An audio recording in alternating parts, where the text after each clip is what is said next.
안녕하세요. 여러분들 점심은 드셨죠? 우리가 밥을 먹을 때 숟가락이 음식 맛을 알던가요? 음식 맛을 아는 것은 숟가락이 아니라 바로 우리의 혀이겠죠. 마찬가지로 깨어있는 사람과 어리석은 사람과의 차이점이 있습니다. 깨어있는 사람은 지혜 있는 사람과 잠시만 있어도 지혜의 길을 알지요. 그러나 어리석은 사람은 지혜 있는 사람과 평생을 같이 살아도 지혜의 길을 모릅니다. 마치 우리가 음식을 단 한 번만 먹어도 음식 맛을 아는 혀와 평생 동안 음식을 퍼나르는 숟가락이 음식 맛을 모르는 것과 똑같은 이치예요. 이해가 되시죠? 그래서 오늘은 도대체 이 지혜가 무엇인지, 또 지혜의 길을 어떻게 걸어가는지 요 점에 대해서 살펴보는 시간, 그런 길로 한번 주제를 잡아보았습니다. 그래서 오늘은 청소년의 마음자리. 왜 마음자리냐 하면은 지혜의 길을, 아니면 지혜를 품고 있는 것은 마음자리에 있어요. 그렇기 때문에 이 거창하게 청소년의 마음자리 해놓고 우주를 품는 마음 일심이라는 주제를 달아놨습니다. 그렇다면은 이 지혜를 담고 있는 이 마음자리라고 했을 때 이 마음이라는 것이 어떻게 형성이 되는가 한번 가만히 돌이켜 생각을 해봅시다. 우선 마음이 생기게 되는 것, 그것은 결국은 자기 자신이 태어난 이후라고 말할 수 있겠죠. 그러면 여러분들이 지금 점점점 마음이 있었던 그 시절로 거슬러 올라가 봐봐요. 그렇다면 얼른 알 수 있을 겁니다. 맨 먼저 어머니의 태아 시절, 뱃속에 있을 때, 이 세상에 태어나기 전이죠. 뱃속에 있을 때 여러분들은 아마도 대부분 외부에 어머니한테 충격을 주면은 발길질을 합니다. 하겠죠? 그래서 여기서 아기가 놀고 있구나. 그 얘기는 그 아기도 이미 느끼고 있다는 거예요. 뭘로 느껴요? 충격을 가하니까 몸에서 느끼고 있다는 거예요. 이게 접촉이요. 접촉을 통해서 안다는 거고, 여기서부터 맨 처음 출발합니다. 그 다음에 나오면 이제 그 어린아이가 태어났어요. 태어나서 다음으로 알기 시작하는 거, 느끼기 시작하는 거, 이것은 결국은 미각입니다. 그러니까 어머니는 접촉을 통해서 엄마를 더듬더듬 하다가 젖을 물게 돼요. 그래서 젖을 먹게 됩니다. 그런데 젖을 한참 먹이다가 잘 먹이다가 그 미각을 알게 되면은 다른 사람이 젖을 물리면 안 먹는 사람도 있어요. 왜? 이게 내 젖이 아니다 이렇게 생각할 수 있으니까. 그래서 미각이 발전하고 그 다음에 나오는 것이 후각입니다. 이제 어린아이가 조금씩 더 성장해 가면서 냄새를 맡기 시작해요. 이건 우리 엄마의 냄새구나. 저 사람은 우리 엄마의 냄새가 아니다. 나오는 것이 후각이 발전해 나온다는 거예요. 됐죠? 후각 다음에는 무엇이 있을까요? 바로 청각입니다. 그러니까 엄마의 목소리를 이제 기억하기 시작하는 거예요. 이 울면서도 엄마의 목소리를 기억하는데 엄마가 부를 때 얼른 우리 엄마다 라고 알 수 있어요. 자, 지금 느낌부터 시작해 가지고 결국은 그 다음에 후각, 그 다음에 청각. 자, 거리를 보면은 청각은 멀리까지 볼 수 있어요. 그렇죠? 후각도 요 근처까지는 볼 수 있습니다. 그러나 개코를 갖고 있지 않은 멀리까지 뭔 냄새를 못 맡겠죠? 접촉은 이 속에서 일어나. 직접 닿아야 돼요. 그 다음에 미각은 입으로 봐야 돼요. 조금 멀죠? 그 다음에 후각은 멀리까지 또 바라볼 수 있죠? 그 다음에 청각은 더 멀리까지 알 수 있죠? 자, 이제 알미 점점 멀리까지 알게 된다는 얘기예요. 그 다음에 보는 것이 마지막으로 청각이에요. 시각이에요. 시각은 어디까지? 눈이 좋은 사람은 아주 멀리까지 바라봐요. 이래서 시각을 가지고 생각을 하게 되고 거기에 대해서 이제 알을 갖게 되는 겁니다. 그럼 시각까지 발전돼 나오면은 다음에 무엇이 나올까? 인간에게서는, 이 마음자리에서는 다음에 나올 수 있는 것은 고도의 이성적 추리 능력입니다. 다시 말해서 지금까지는 5가지 감각을 가지고 이걸 다른 말로 철학적인 영어로 감성이라고 얘기하는데, 감각을 가지고 알물, 지혜를 추구했지만 이제는 이성을 가지고 고도의 추리 능력을 가지고 보이지 않는 것까지 알기 시작하는 거예요. 이걸 추론해낸다고 얘기를 합니다. 그러니까 이 세계에 대해서 가만히 앉아가지고 우주의 끝까지 안 보이죠. 그럼에도 뭐 우주의 끝까지 계산해내고 이 우주가 어떻게 이루어졌다? 앉아가지고 이성의 추론을 가지고 알게 된 거예요. 또 눈에 보이지도 않아, 감각에 들어오지도 않는 아주 미세한 이런 원자의 세계까지 막 계산해가지고 이성적 추론을 통해서 알게 돼요. 이게 이제 이성이 고도로 발전돼 나왔기 때문에 가능하다. 자, 그렇다면 이성적인 지식, 5가지 감관을 통해서 아는 감성적 지식, 2가지로 구분이 됐죠? 그러면은 또 있냐? 우리 그 마음자리 속에는 또 있다는 거예요. 뭐예요? 자, 어머니 뱃속에서 잉태될 때 어떻게 잉태될까? 뭔가 있어야 마음자리가 태동돼서 나올 수 있지 않을까? 라고 생각해 볼 때는, 그러니까 태동되기 그 순간에 들어오는 어떤 영적인 그런 생각, 그걸 갖다가 다른 말로 영성이라고 얘기합니다. 그렇다면은 우리 인간에게는, 마음속에는 3가지가 크게 구분해서 볼 수 있습니다. 하나는 영적인 지식, 다른 하나는 감성적 지식, 감관을 통해서, 다른 하나는 이성적 지식. 이렇게 이런 지식들을 우리 마음이 가지고 있게 된다. 자, 여기까지는 이해가 쉽죠?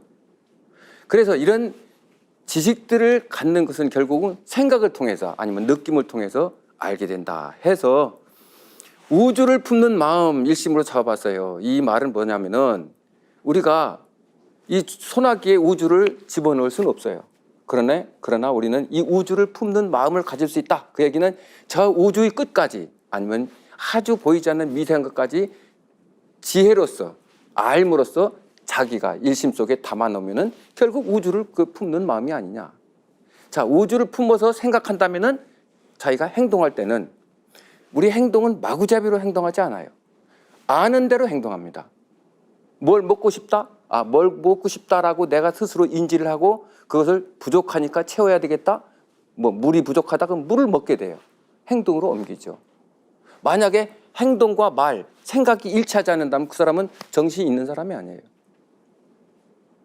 그러니까 알미라는 것이 이렇게 중요하다. 알을 좀 더 보편적으로 알게 되는 것을 우리는 지혜라고 얘기를 해요. 자, 그렇다면 이 마음자리는 바로 사고의 보고다. 이렇게 제가 정의를 내려봤습니다. 그럼 다음으로 한번 넘어가 보죠. 이 사고의 보고 하니까 우리 블레즈 파스칼이 생각이 나는데, 이 파스칼은 프랑스의 대수학자이면서 과학자이기도 해요. 그 파스칼이 원리하면은 그 유압 이론이 가장 중요하죠. 우리 유압기 하면은 언뜻 떠오르는 게 자동차 브레이크 잡는 것이 유압기입니다. 아마 여기 청소년들은 거기에 대해서 알 수 있을 거예요.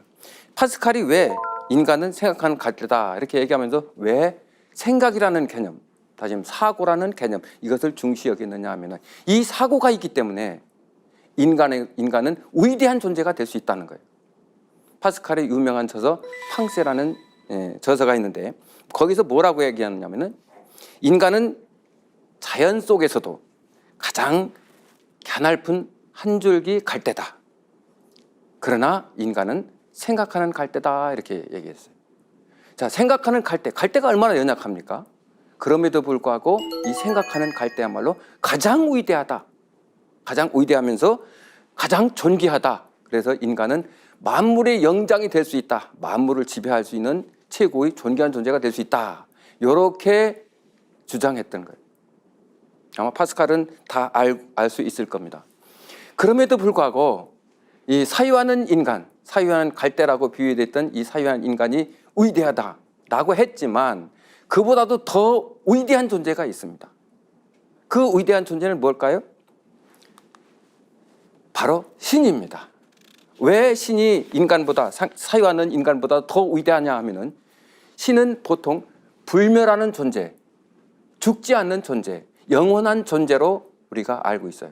그러나 인간은 결국은 죽을 수밖에 없는 운명을 갖고 태어납니다. 그러니까 인간은 결국은 탄생했기 때문에 탄생하면 결국 사멸할 수밖에 없다. 이걸 다른 말로 가사적인 존재다 이렇게 얘기하는데 어쩔 수 없이 죽어야 하는 존재다 이렇게. 이제 그럼에도 불구하고 신은 불멸하는 존재다 이렇게 이제 생각을 해놓고 완전한 존재다 이렇게 생각해 볼 수 있습니다. 반면에 인간은 불완전한 존재다. 그 사유가 불완전하다라고 말할 수 있겠죠. 그래서 막 우주의 배꼽이라고 불리는 아테네, 그 중에서도 델포이 신전에는 여러 신들이 있는데 그 중에서도 아폴론 신전 앞에 저 글귀가 돌 기둥에 쓰여 있었습니다. 지금 깨져서 그렇죠. 그노티 세아우톤, 영어로 표현한다면은 know yourself요. 너 자신을 알아라. 뭐 알지니라 뭐 이렇게 표현할 수 있겠죠. 이 얘기는 아테네 시민들이라면 누구나 저 금언을 꼭 기억해 두기를 바란다 라는 차원에서 아폴론 신전에 저 돌기둥에 쓰였던 거예요. 너 자신을 알아라. 그러니까 그게 무슨 뜻이냐 했더니 왜 돌기둥 앞에 저것을 써놨느냐 했더니 저 원래의 뜻은 이렇습니다. 너 자신은 불멸의 존재인 신이 아니라, 왜 니들은 불멸의 존재인 신이 아니라 언젠가는 죽어야 하는 존재임을 잊지 말라 라는 뜻에서 너 자신을 알아라 라는 글귀가 써 있었대요. 돌 기둥에. 근데 여기에서 참 재밌는 것은 소크라테스라는 분이 등장합니다. 소크라테스라는 분이 등장해서 뭐라고 얘기했느냐면 그 아까 너 자신을 알지니라 하는 그 뜻을 무지의 자각라는 뜻으로 사용을 했어요. 다시 말해서 너 자신이 얼마나 무지한가를 알아라 라는 뜻으로 소크라테스는 사용을 했습니다. 그러니까 너 자신을 알아라 라는 뜻이 소크라테스는 너 자신이 얼마나 무지한가를 알아라 그런 뜻으로 이해를 했다는 거겠죠. 왜 소크라테스가 왜 이런 말을 했냐 하면 소크라테스가 살아있던 그리스 아테네에는 당시에 소피스트들이 아주 극렬하게 활동하던 시기였어요. 소피스트들은 지자들이라고 하는 사람인데 소위 자칭 지혜로운 사람들. 아마 여러분들 그 텔레비전 방송을 보면은 오늘날 보면은 정치가들 보면은 전부 다 소피스트들이 많습니다. 다 지잘난 맛에 사는 거예요. 지가 최고로 잘 알고 있고 지가 최고로 지혜롭다고 자처하는 사람들이다 이렇게 생각해 보면은 쉽게 이해될 거예요. 당시 사회도 민주주의 국가였거든요. 굉장히 어지러운 시대였었어요. 그때 이제 소크라테스라는 사람이 등장했는데 그 소피스트들을 대상으로 해서 그런 말을 한 거예요. 왜 소크라테스는 왜 그러냐면은 한마디로 얘기해서 무지의 자각을 내세우는데 너 자신이 얼마나 무지한가를 알라? 무지의 자각인데 이게 어떤 생각을 가졌냐면은 저들이나 나나 모두 이 세상의 모든 진리에 대해서 모르고 있다는 것만큼은 틀림없다. 그럼에도 불구하고 저들은 진리에 대해서 이 세상에 대해서 모르고 있다는 것을 모르고 있고 나는 모르고 있다는 사실을 알고 있다. 그러니까 소피스트들은 모르고 있으면서도 알고 있다고 자처하는 사람들이기 때문에 진리가 무엇인지를 모른다는 뜻이에요. 그러나 나는 많이 안다라고 자처를 안 해요. 그 모르고 있다는 사실을 나는 분명히 내 스스로 자각하고 있다. 그렇기 때문에 나는 모르니까 알을 추구할 수 있다. 다시 말해서 지혜를 추구할 수 있다. 이렇게 생각했던 겁니다. 그렇다면 인간과 신의 차이가 신은 불멸하는 존재고 영원하고 모든 것을 다 알고 있고 이걸 전지라고 얘기해요. 또 뭐든지 할 수 있고 전능이라고도 얘기를 하죠. 서양적인 의미에서. 그러나 인간은 가사적인 존재고 죽을 운명에 처해 있는 존재지만 그럼에도 불구하고 다 알지는 못하고 내가 모르고 있다는 사실을 깨닫기 때문에 신에 대한 완전한 지식, 무한한 진리를 깨닫기 위해서 끊임없이 노력할 수밖에 없다. 이게 지혜를 추구하는 철학자라고 얘기를 합니다. 그러면 소피스트들은 뭐냐? 자기가 다 알고 있다고 스스로 착각하고 있는 이 사람들. 그러니까 나는 더 이상 알 필요도 없다라고 하는 사람들. 이 사람들은 자기가 모르고 있다는 사실을 모르고 있기 때문에 지혜를 추구하지 않는다. 이래서 지혜롭지 못한 자, 철학을 하지 않는 자, 이렇게 생각을 했던 거예요. 그래서 이제 요약을 하자면은 알미라고 하는 것은 결국은 지혜를 추구하는 것인데 결국은 무지를 자각함으로써 자기 스스로 내가 모르고 있다는 사실을 자각함으로써 자꾸 알려고 질문하고 묻고 탐구하는 거. 여기에서 지혜를 습득할 수 있다. 이렇게 생각해 볼 수 있습니다. 그럼 이러한 지혜는 누가 갖느냐? 누가 이 지혜를 찾아가지고 소유하게 됐느냐? 다른 말로 얘기한다면 우리 영혼이라고 얘기합니다. 소크라테스에 의하면은 적어도 영혼, 그러니까 영혼 속에는 아까 영혼 속에는 영성적인 지식, 또 감성적인 지식, 이성적인 지식 이런 것들이 다 그 속에 담아낼 수 있다. 이렇게 생각하면은 될 법해요. 다른 말로 또 어려운 말로 얘기한다면은 인식의 주체가 뭐냐라고 했을 때 바로 나라고 얘기하지만 인식의 주체가 나라고 얘기하죠. 그럼 나라가 내 손이 인식하냐? 아니잖아요. 뭐가 인식하냐? 뇌에서 일어나. 사유. 그럼 사유는 뭐냐 했더니 사유 활동은 어떻게 해서 이루어지느냐 했더니 그게 바로 영혼의 활동이라는 거죠, 이제. 그래서 인식의 주체가 영혼이다. 그러면 그 영혼은 내가 죽어서 땅 속에 들어갔을 때, 흩어졌을 때 그것도 동시에 이 살, 뼈 이런 것들과 함께 없어지는 거냐라고 물으니까 소크라테스는 아니다. 아주 없어지는 건 아니다. 영혼은 영원히 살 수 있는 길이 있다.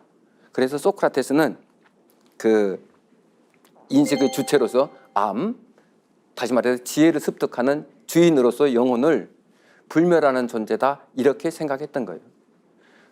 그러면은 요게 바로 그 장면입니다.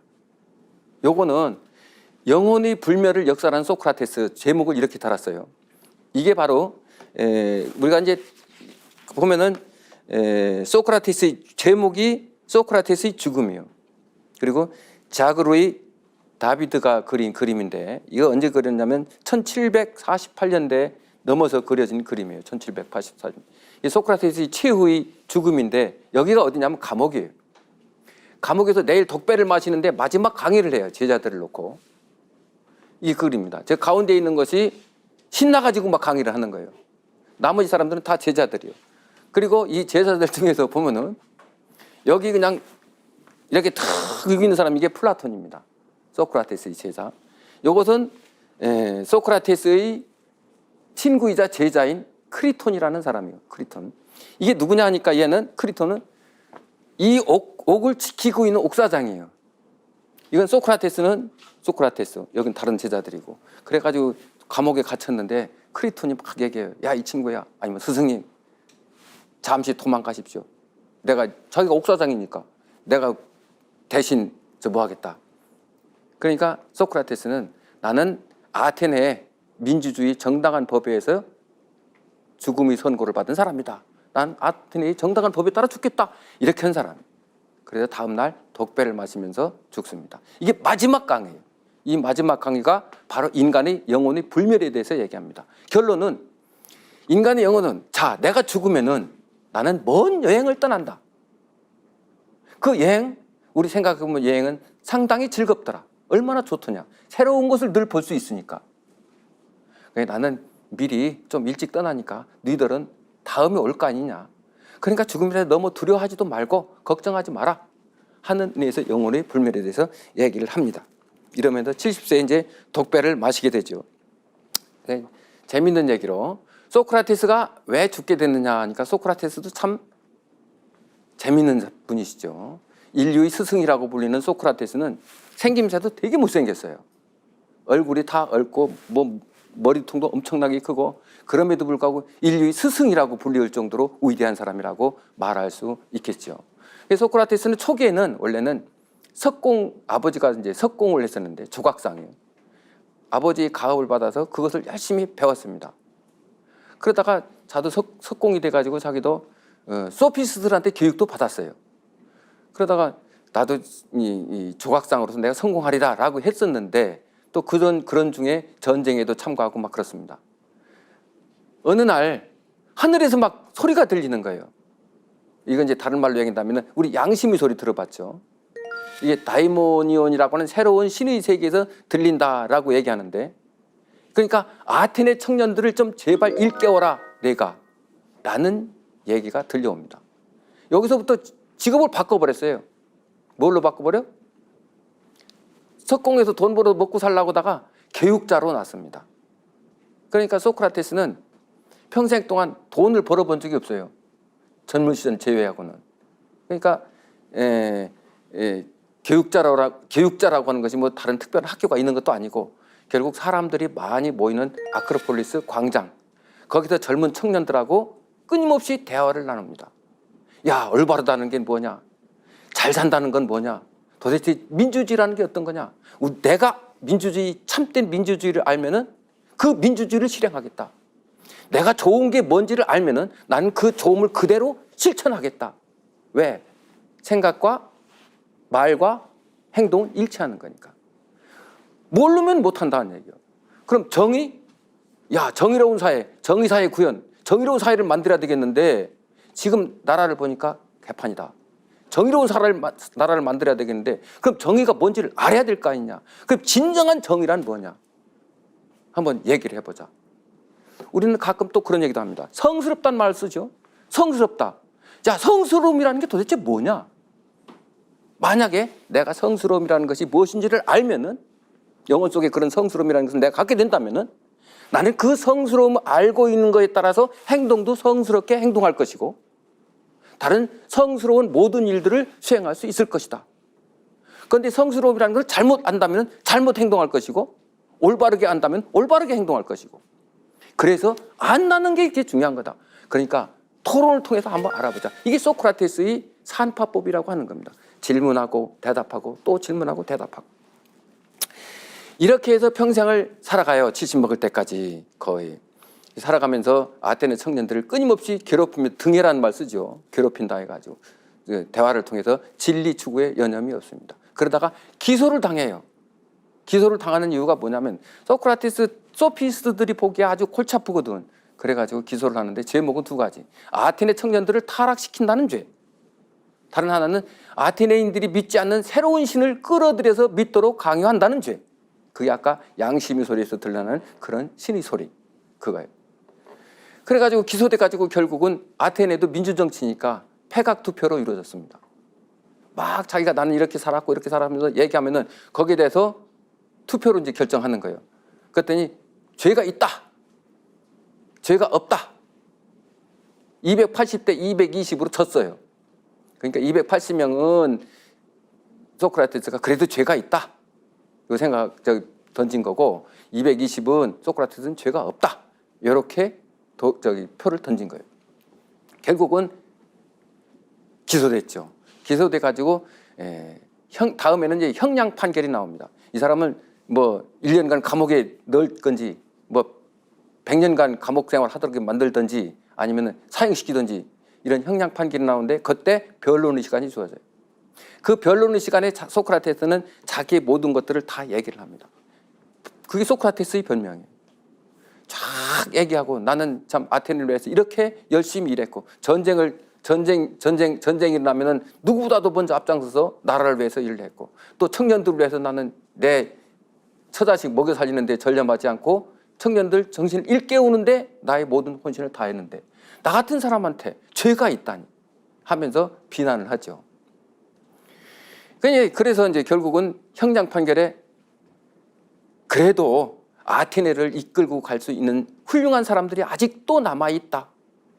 그건 누구냐? 그러니까 자기한테 무죄라고 판결을 내렸던 사람들이에요. 손을 들었던 사람. 그 사람들, 그 280명한테는 자기가 죄가 있다고 판결을 내렸던 사람. 그 죄가 있다고 판결을 내렸던 사람한테서는 아주 혹독하게 그 자리에서 비난을 합니다. 그리고 제가 무죄다 이렇게 손을 들어줬던 사람은 아테네를 짊어지고 갈 사람들이라고 칭찬을 해줘요. 그러면서 나중에 그렇게 하다 보니까 사형 선고가 내려집니다. 기분 나쁘게 만들었다 이거지 이제. 그래서 이제 결국 독배를 마시고 죽게 돼요. 그게 바로 저 다음 날 죽어요. 여기서. 그게 나이가 70입니다. 자, 이렇게 이제 영혼의 불멸성을 주장하면서 과연 우리 마음자리를 담고 있는 영혼, 그리고 영혼 속에는, 영혼의 활동 속에는 이성적인 측면, 감성적인 측면, 영성적인 측면, 이런 모든 것이 다 들어있다. 거기서 활동하고 있다. 이렇게 이해만 하고, 이게 서두격이죠. 진짜로 이제 마음을 찾아서 과연 그 마음 속에 어떤 지혜들이 숨어 있는지를 살펴보는 시간으로 한번 넘어가 보겠습니다. 그게 제목을 마음을 찾아서 떠나는 여행, 이렇게 했어요. 그러면 마음에 대해서 주장한 사람들을 지금 동서양 철학자 대표적인 사람들만 저렇게 정리를 했어요. 마음에 대해서 탐구할 적이. 첫 번째는 고대의 물리학적 접근, 이렇게 했는데, 여기에서 물리학적 접근이라고 하는 것은 물질적 접근, 이렇게 생각하면 돼요. 그런데 물질적 접근으로 들어가면, 마음에 대해서 접근에 들어가면 결국 이 세계에 존재하는 궁극적인 존재는 물질뿐이다. 그런데 그 물질은 뭐냐 했더니 원자들이다. 원자론자들이에요. 또 원자론자들의 사상을 바탕으로 깔고 나와서, 우리 물질이라는 것은 이 감각이잖아요. 그렇지? 우리 감각이 일어나잖아요. 그러니까 원자론적 사상, 원자들이 지금 뭉쳐있는 건데, 지금 어떤 조직으로 이루어진 건데, 우리 신체라고 하는 것은 여기를 바탕으로 해서 감각들이 일어나는 그런 것들을 바탕으로 한 철학자들을 우리는 그 고대의 물리학적 접근해서 여기서 탐구하고 있습니다. 원자론자들은 데모크리토스하고 로이키포스, 뒤에 감각주의자 에피큐로스 학파들 우리가 생각해 볼 수 있을 거예요. 그렇다면은 야, 그러면 이 감각이라고 했을 때도 그렇고, 물질이라고, 원자들이라고 했을 때도 그렇고, 인간이 죽으면은 그럼 영혼이 있느냐, 인식이 있느냐? 없는 거죠. 왜? 해체돼서 없어져 버리니까. 그러니까 이 사람들은 마음이란 없다, 이렇게 주장하는 사람들이에요. 이따 보면 알게 되겠죠. 그 다음에 두 번째는 고대의 실체론적 접근. 자, 여기서 우리가 기억해야 될 것은 아까 소크라테스도 얘기했듯이 실체론적 접근이라고 하는 것은, 실체라는 것은 있으면은 불멸하는 것을 뜻합니다. 객관적으로 불멸하는 존재로 있다는 거예요. 내가 알든 모르든 무엇든 간에 저기에 분명히 이 세계 속에 있다. 그런데 그대로 있다. 쪼개지거나 변화하거나 막 이런 것이 아니라는 뜻이에요. 그게 실체라는 뜻이에요. 그러니까 우리의 영혼이 있다면은 그 영혼은 불멸한다. 내가 죽든 말든 죽는 것과 상관없이, 그럼에도 불구하고 그것은 안 죽고 영원히 객관적으로 존재한다. 이게 실체론적 접근이에요. 그 다음에 여기는, 그러니까 실체론적 접근에는 플라톤의 이데아론하고 아리스토텔레스의 실체론, 요거를 한번 생각해 보면 될 것 같습니다.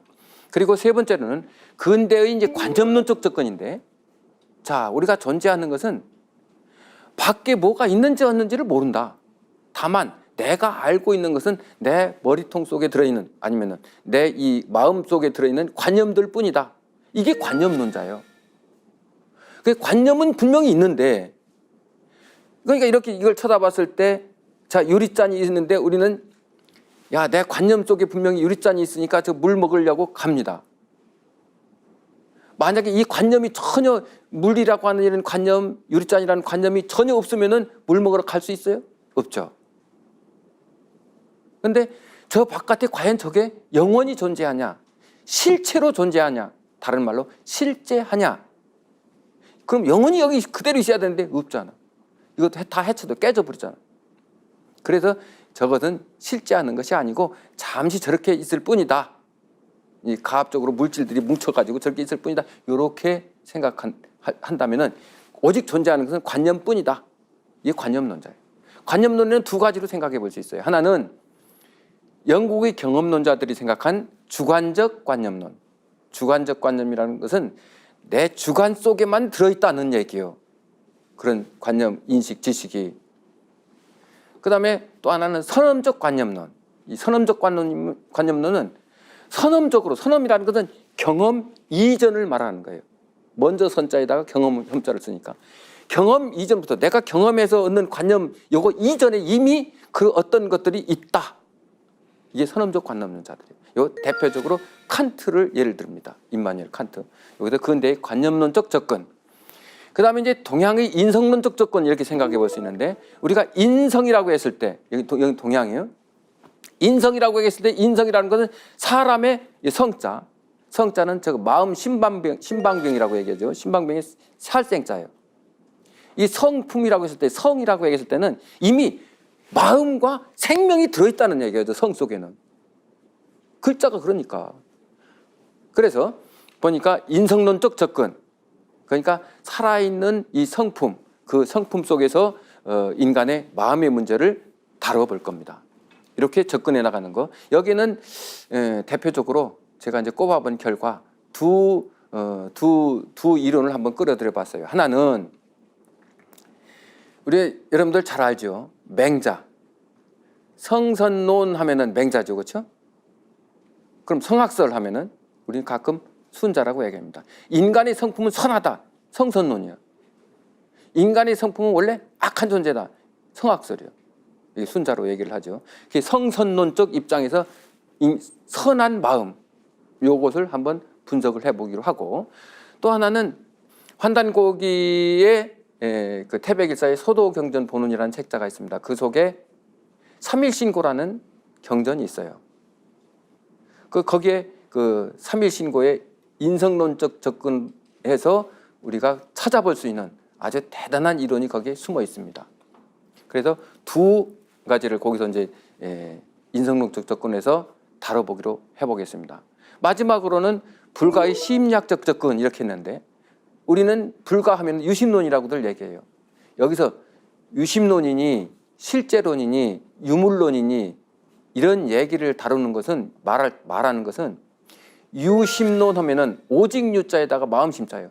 이 세계에 존재하는 것은 오직 마음뿐이다. 이게 유심론이에요. 이 세계에 존재하는 것은 마음 같은 것은 없고 오직 물질뿐이다. 유물론이에요. 그러면은 이 세계에 존재하는 것은 오직 관념뿐이다. 관념론이에요. 이 세계에 존재하는 것은 내 관념과는 관계없이 밖에 존재한다. 이게 실제론이에요.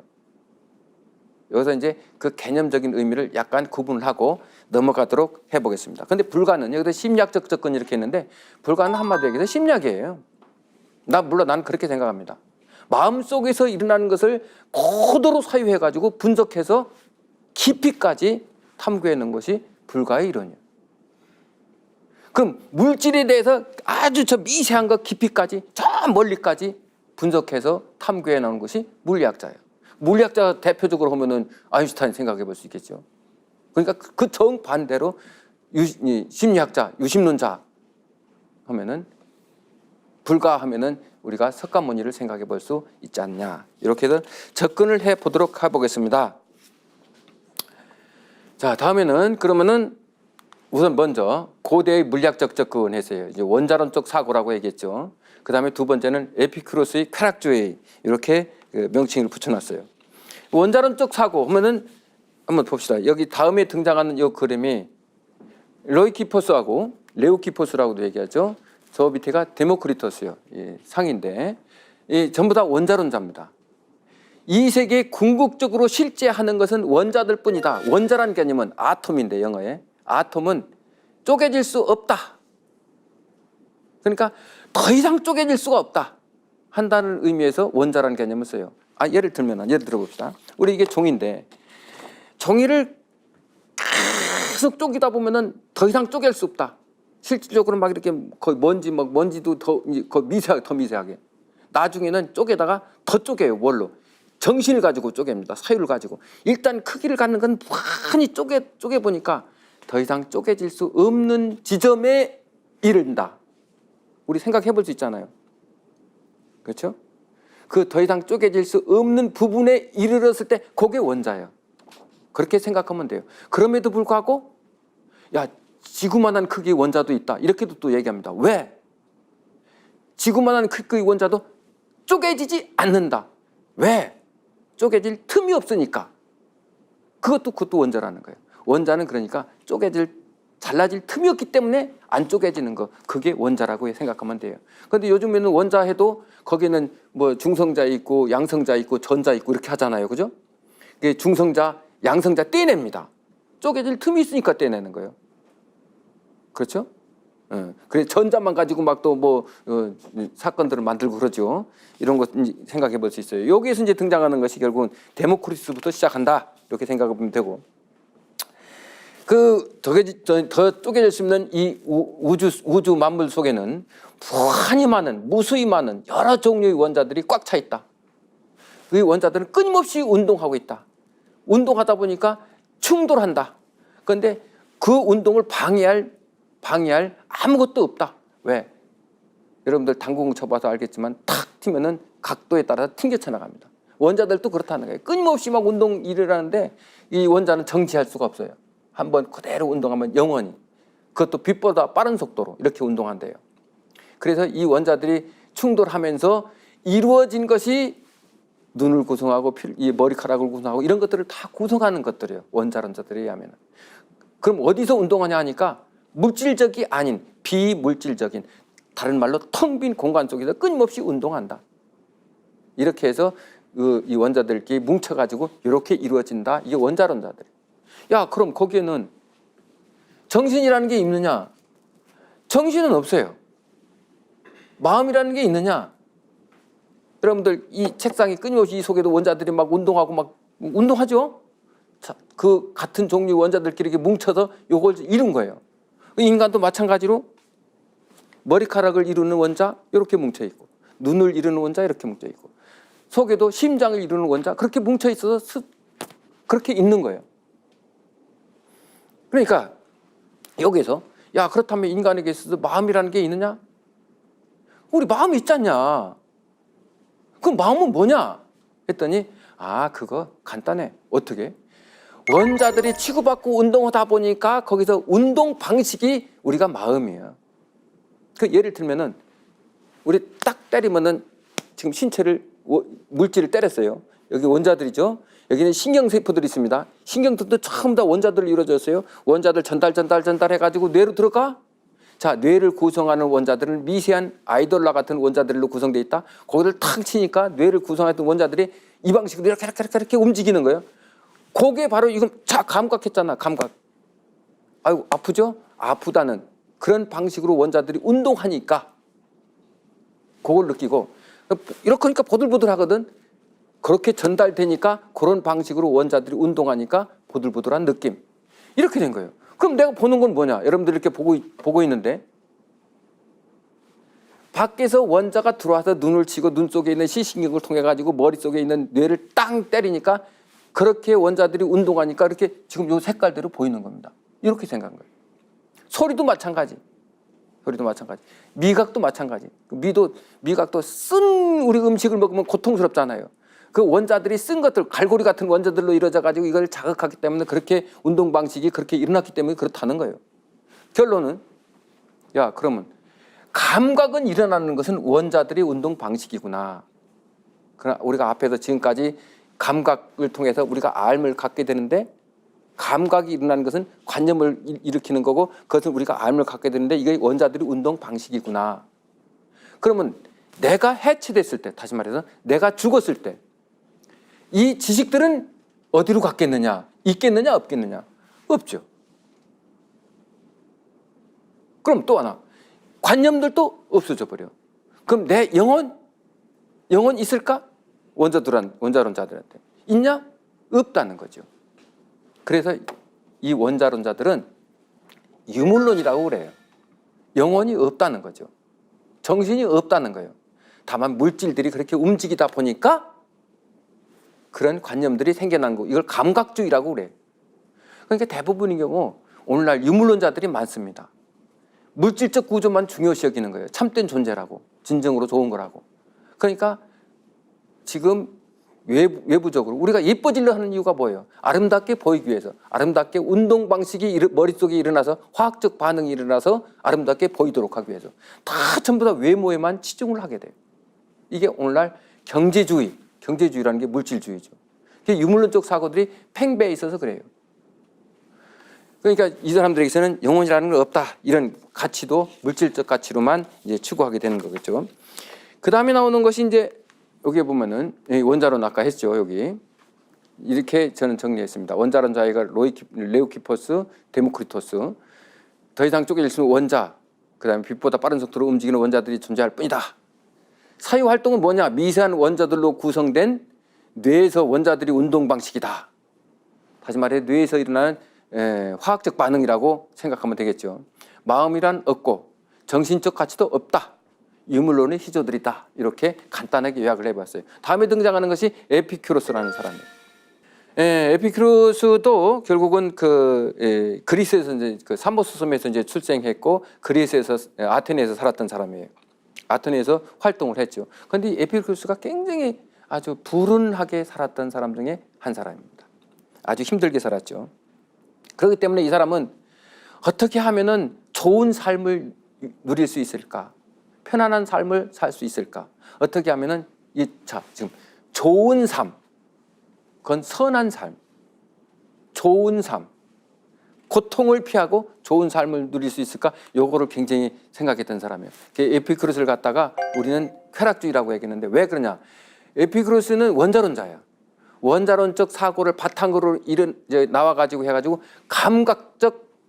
감각주의, 감각적 쾌락을 추구했던 사람 중에 한 사람입니다. 그래서 원자론을 계승한 에피쿠로스 해놓고 자신이 고유한 영혼 같은 것은 없다. 이렇게 주장하는 거예요. 영혼은 없지만 우리는 감각은 일어나죠. 저기 원자들이 운동 방식이니까. 거기서 즐거움이 일어난다. 그게 좋은 삶이다. 고통을 피하고 쾌락을 추구하는 거. 이게 에피쿠로스가 추구했던 삶이에요. 자, 근데 여기서 우리가 고통을 피하고 즐거움을 추구한다? 감각주의다? 이제 가만히 생각을 해보니까 이렇게 생각해 볼 수 있어요. 자, 우리는 배고픔은 배고프다는 고통을 느낍니다. 그렇죠? 즉 신체에서 뭔가를 채워달라 요구하고 있어요. 뭐 원자들이 운동이 일어나서 뭐든 영혼이 있어가지고 너 배고프니까 빨리 채워라 욕구해라라든지 이런 어떤 방식이든지 채워라. 그래가지고 배고픈 사람한테 밥 한 숟갈 주면은 엄청나게 달게 먹습니다. 맛있게. 엄청나게 맛있다. 그럼 좋은 거예요. 이게 쾌락이에요. 지금 고통 속에 빠져 있는 자가 배고픔에 대한 조금만 음식을 먹으면 엄청나게 맛있게 먹었다. 쾌락이에요. 그럼 굉장히 즐거워해. 그런데 배부른 사람한테 아무리 맛있는 음식을 갖다 줘봐. 쾌락을 느껴요? 안 느껴요. 제가 가만히 보니까 이 감각이라고 하는 것은 이렇습니다. 고통과 쾌락은 반대 개념이에요. 고통이 많아지면은 쾌락은 없고, 쾌락이 많아지면은 고통은 없고. 그런데 고통을 느끼느냐, 쾌락을 느끼느냐는 자기 마음 속에 있어요. 그러니까 여기가 고통이 있고 여기가 쾌락이라고 한다면은 그 마음이 쾌락 쪽에 가까이 있으면 즐거움을 느낄 거고 그 마음의 기준이 고통 속에 있으면은 고통을 느낍니다. 그러니까 이 사람이 아무리 배불러도 배불러도 맛있는 음식을 줄 때 배부른 자에게 맛있는 음식을 줄 때 그 음식에 먹으면서 별로 맛을 못 느끼는 이유는 그 기준이 고통 속에 가 있던 거예요. 그래서 저는 가끔가다 대학교 쪽에 이것을 배울 적에 우리 소변 보는 거 생각을 했습니다. 고통을 막 참다가 놓으면 엄청나게 시원해요. 그런데 그냥 소변 보고 싶지도 않은데 가려면 굉장히 고통스러워. 안 나오니까. 자, 이 기준의 마음의 기준의 문제예요. 그래서 육체적인 것들은 이런 고통과 쾌락은 이렇게 상대적인 개념일 수 있다. 그런데 그게 문제는 선이라고 그래서 선. 에피쿠로스는 조용한 쾌락주의자인데 여기서 마음의 평온이 그렇게 얘기를 해요. 근데 여기서 지금 극단적인 쾌락도 자기는 싫고 고통도 싫고 하여튼 이런 것이 없는 아주 은둔적인 이런 삶의 쾌락주의자라고 얘기를 해요. 에피쿠로스라는 사람이. 소크라테스도 도덕적인 선과 관련해 가지고 쾌락을 굉장히 얘기를 합니다. 그런데 그 쾌락은 어떤 감성적인 쾌락이 아니고 다시 말해 이성적인 쾌락이에요. 그걸 갖다가 우리는 가끔 선이라고 얘기해요. 선은 좋을 선이라고 얘기를 하지. 선을 주장하게 되는데 그것은 결국 소크라테스는 나중에 이런 사상들이 플라톤에 와가지고는 이데아로 이제 들어갑니다. 이데아는 우리 감각적인 건 전혀 관련이 없는 거예요. 그러니까 다만 이데아 속에 있는 이 선이라고 하는 것이 내게 이제 들어와 가지고 내 속에서 다른 방식으로 변형이 돼서 선한 행동을 하고 선을 지금 자꾸 알려고 그러고 인식하려고 그러고 좋아지려고 노력할 뿐이겠지. 나중에는 그렇게 됩니다. 그러나 이 원자론자들은 이 자체만 가지고 얘기하기 때문에 감각론에 치중할 수밖에 없었다. 이렇게 생각을 해 볼 수 있습니다. 다음에 나오는 것이 결국은 저는 이제 가끔 이제 잠시 쉬어가는 거 돼가지고 지금 여기 등장하는 저 인물이 마르쿠스 아우렐리우스 안토니우스 황제입니다. 로마 시대의 황제죠. 이 에피큐르스라든지 이 쾌락주의의 정반대의 길을 걸었던 사람들이 저 사람들이에요. 그 여기에는 노예 출신이 있는데 이걸 스토아 철학이라고도 얘기하는데 스토아 철학, 로마의 스토아 철학 이후에 후계는 이 스토아 철학의 후계는 견인주의 철학자들이 등장을 해요. 이거 견인주의라는 게 뭐냐면은 인내주의예요.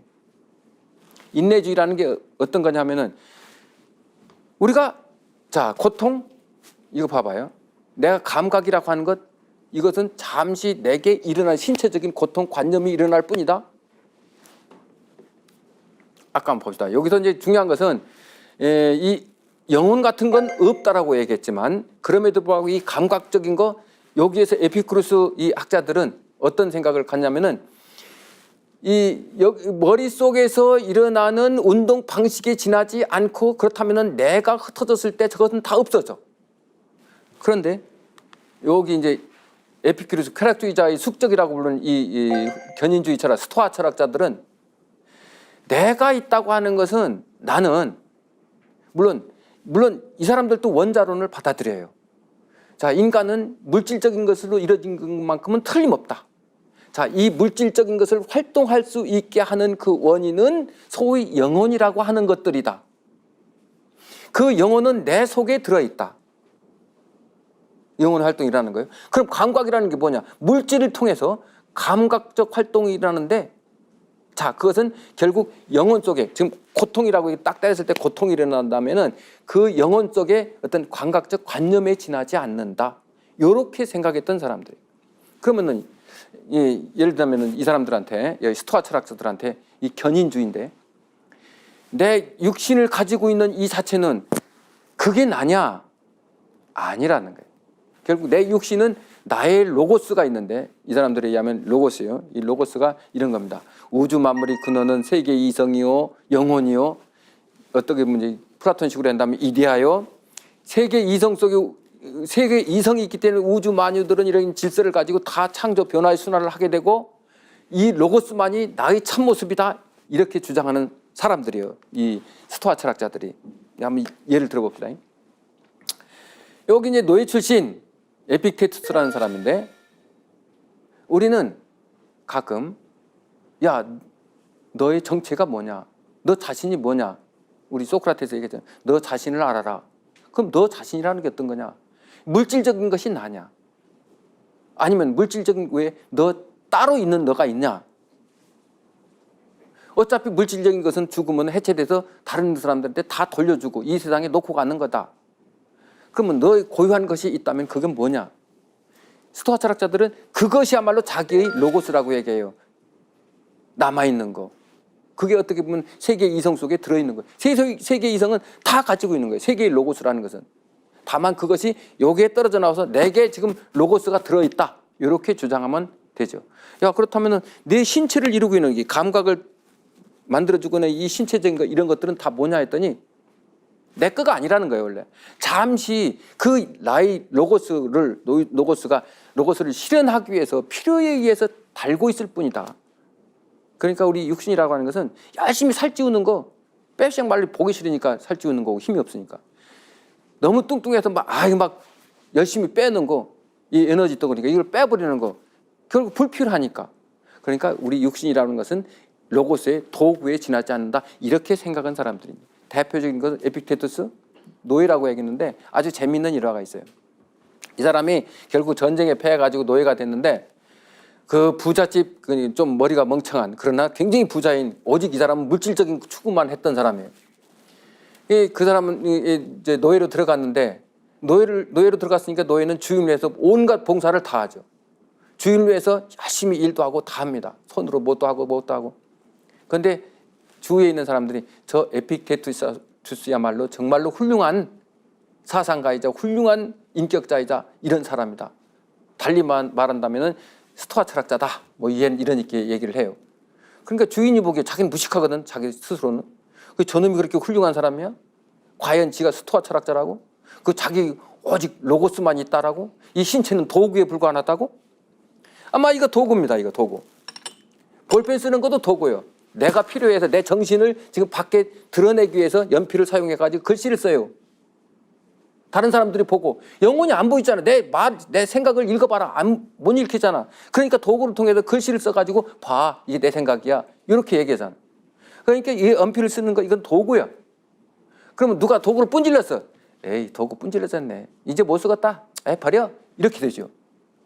그러니까 에피테투스는 자기 고유한 정신을 로고스야. 그럼 내 손은 뭐냐? 이거 도구래. 손이 잘라져도 에이 이제 쓸모없겠구만. 이거 원래 자기가 아니야. 우리가 자기 연필이 부러졌다고 해가지고 내 가슴이 아픈 것은 곧 직접적으로 느끼는 건 없잖아요. 이렇게 느꼈던 사람. 그러니까 성질 나가지고 주인이 에피테투스 딱 묶어놓고 과연 네가 고통을 느끼는 거 그게 내가 아니라고 내 거가 아니라고 그랬지? 두고 보자. 잘라버렸어요. 그러니까 에피테투스가 뭐라고 얘기했냐면은 어이 주인님을 위해서 봉사하는 이 손이 잘라졌으니 이제는 주인님을 위해서 봉사할 수가 없겠군요. 참 그게 마음이 슬픈 거지 원래 잘려졌던 뭐든 관심이 없습니다. 이렇게 얘기를 했어요. 그러니까 더 뿔딱이 나지. 주인이 더 화가 난 거예요. 해가지고 나머지 팔을 잘라버렸어요. 이래도 너 이 고통이 없냐? 너의 정신은 오직 로고스뿐이냐? 그렇습니다. 이렇게. 이래서 이제 나중에는 주인님을 위해서 이제 봉사할 수도 없고 이제 밥 먹는 것조차 불편하게 생겼어. 그래서 나중에 주인이 감탄해가지고 그 사람을 평생 먹게끔 만들어줬다는 거야. 아주 시종도 붙여주고 너무 이제 감복해가지고 노예예요, 노예. 그 다음에 로마의 황제 그 마르쿠스 아우렐리우스 이제 황제인데 이 사람이 유명한 책 있죠. 그 메디테이션, 그 명상록이라고 하는 책 여기서도 그런 얘기를 많이 합니다. 이 사람 대단한 스토아 철학자 후기, 스토아 철학자이기도 한데 그러죠. 물론 물질적인 것을 배척하지는 않아요. 그러나 자기 참모습은 그 물질적인 것이 아니고 물질적인 것은 즉 육신적인 것 이런 것들은 전부 다 자기 로고스가 실현하기 위해서 잠시 도구로서 활용하고 있을 뿐이다. 이렇게 생각했던 거예요. 그러니까 그 명상록에서도 그런 얘기들이 나오죠. 저 아름답게 치장하고 아름다운 여인이 입고 있는 저 비단 옷을 봐라. 내가 보기에는 아무리 아름답고 그렇다고 하더라도 저 여자는 뇌에 똥을 걸치고 있는 사람이다. 비단이라는 게 그렇잖아요. 뇌가 토해나가지고 그 실로 만들어지는 것이 비단이에요. 그것을 걸치고 있을 뿐이다. 이게 뭐가 아름답냐 이렇게 나오는 거예요. 오직 로고스뿐인데 로고스는 영원하고 불멸하고 아름다운 것인데 그래서 이 로고스에 충신하라 이렇게 하는 것이 스토아 철학자들이 길이기도 해요. 그래서 간단하게 이제 이렇게 얘기를 했습니다. 이런 사상들로부터 나오는 것이 후기에 범심론적 사고가 등장합니다. 신이 곧 자연이요, 자연이 곧 이성이요, 이성이 곧 운명이요, 운명이 곧 로고스요, 이것이 곧 질서이다. 그러니까 이 세계의 모든 존재는 그 질서에 충실을 해야만이 된다라고 하는 이 스토아 철학들이 전부이기도 하죠. 참 시간이 잘 가죠. 자, 우선 여기서부터 여기까지만 하고 다음에는 고대의 실체론적 접근으로 넘어가도록 해보겠습니다. 이것으로 마치고 다음 시간을 기대해 주시기 바랍니다. 감사합니다.